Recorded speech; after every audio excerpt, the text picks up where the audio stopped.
Well, I'm Michelle. I was a photojournalist, or am a photojournalist for the 10 years.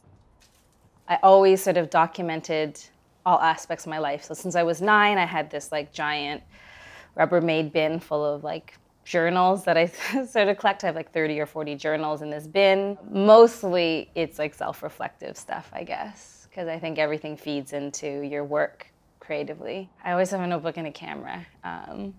Or I panic if I don't have one or the other. It's like something super comforting. It's just like having your cell phone and wallet, I guess. It's cell phone, wallet, keys, journal, camera. I built a darkroom in my laundry room, essentially, when I was 16 years old. And so that's when I started. I was like really introverted and I didn't have a lot of friends in high school. So it was sort of the thing that I found and figured out that just a way to see the world, a way to talk to people, a way to be curious. It's funny, like I think how much of my identity is wrapped up in being a photographer and how proud I am of that. It's the first thing that I think I've done that I could be proud of.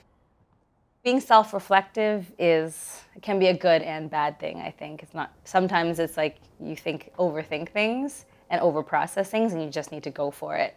I'm like afraid of a lot of things, or you're afraid to even like try, or you talk yourself out of stuff all the time. But I also think being self-reflective has made me very sensitive to others. And I think being empathetic is like a very important quality too when you're documenting other people's lives.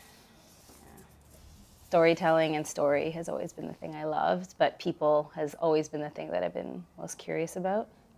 But I think I always did document life through film, so through analog 35mm black and white pictures, because that's where I guess my love of photography began, and I sort of found my way through just shooting my personal life in black and white. So being with IB, my partner here, is why I moved to England. I shoot him the most, so I think it's like a big archive of just like him and us. I take pictures of him when he's pissed at me or I'm pissed at him. I take pictures, so that's a big part of like all in black and white right now. It's like one of my biggest fears is that having like no identity and like not being anybody of interest or just anybody, not having an identity. I don't know, I guess I've always been just never that self-assured. I've always been that kid that's just like, I don't know who I am, I don't have any friends, I'm kind of weird and a misfit. I try when I get stressed to always come back to that question. It's like, who are you and what do you have to say?